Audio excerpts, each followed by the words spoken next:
Welcome to another episode of Cruis'n Reviews, my sloppy review show I do for my car on my commute. That's my introduction. I better wind that window up.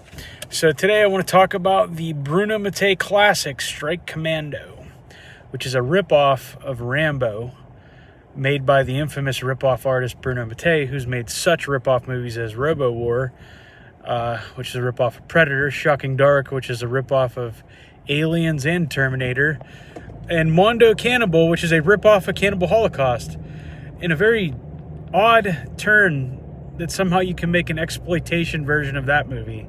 But that's for another day. But Strike Commando stars Reb Brown and the dude from Raiders of Atlantis, the Diodato action flick, as his commanding officer. He is trying to he's trying to blow up a base. He gets lost in the jungle of Vietnam, and he gets out and tries to go back to save people.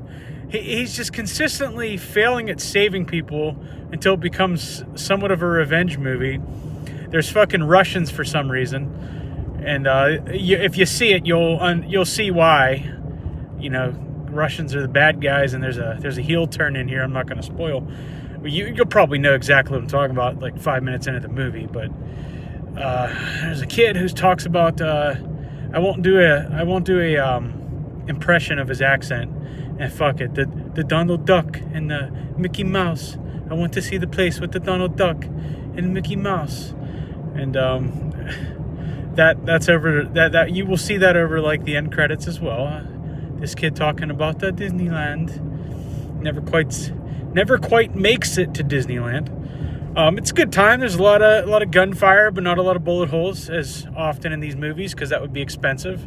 There are a bunch of really good explosions, kind of like Robo War. So Bruno had his fucking explosion budget right where it needed to be. Not much to it. It's just a cheap Italian fucking late 80s action garbage. But it's a good time. It's not the best one of these. It's not the worst. It's about a 3 out of 5 star. I recommend it. I'm interested to see the sequel. I have that as well. I'll say this doesn't live up to Robo War, but it's still pretty good. And that is my Cruis'n review.